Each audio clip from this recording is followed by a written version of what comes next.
সুন্দর আমল, এই অনেক সুন্দর আমলওয়ালা ব্যক্তি 70 বছরের ইবাদত কবুল হয়েছে। কয় বছরের বলেন? ইবাদত যখন 70 বছরের কবুল হয়েছে,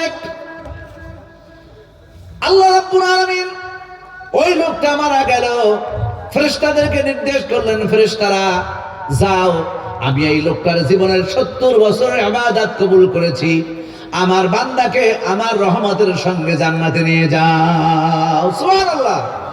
কার রহমতের সঙ্গে বলেন? কার রহমতের সঙ্গে?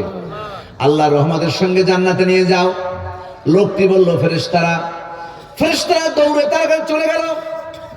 ফেরেশতারা দৌড়ে তার কাছে চলে গেল, গিয়া বলে, হে আল্লাহর বান্দা, তোমার 70 বছরের ইবাদত কবুল হয়েছে, সুতরাং তুমি আল্লাহর রহমতের সঙ্গে জান্নাতে চলে যাও।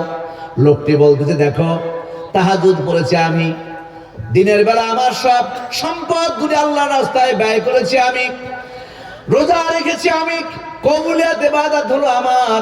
আর জান্নাতে প্রবেশ করার জন্য আল্লাহর রহমত আবার লাগবে কিসের জন্য? জোরে বলেন নাউজুবিল্লাহ। কথাটা কি ভালো বললো? কথাটা কি ভালো বললো?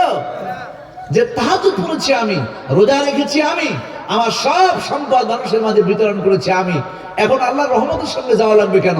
আমি তো 70 বছরের কবুলিয়াত ইবাদতের বিনিময়ে বেহেশতে যেতে পারতেছি। কথাটা কি ভালো বললো? আল্লাহ রাব্বুল আলামিন ফেরেশতাদেরকে বললেন, এই লোকটাকে জান্নাতে নেয়া একটু বিরত থাকো, বেহেশতে নেওয়া একটু বিরত রাখো।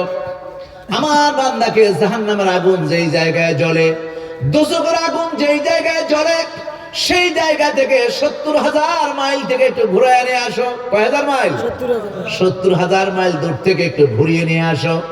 ফেরেশতারা সঙ্গে করে নিয়ে, ধরেন যেই জায়গায় জাহান্নামের আগুন জ্বলে, তার 70,000 মাইল দূর থেকে যখন তাকে ঘুরিয়ে নিয়ে আসতেছিল, জাহান্নামের আগুনের তীব্রতা, গরম, তার তাপ সহ্য করতে না পেরে আল্লাহর বান্দা হঠাৎ করে বললেন, আমাকে একটু পানি দাও, আমারে পানি দাও, আল্লাহু আকবার, আমার একটু পানি দাও। ফেরেশতারা বললেন, পানি পাবো কোথায়?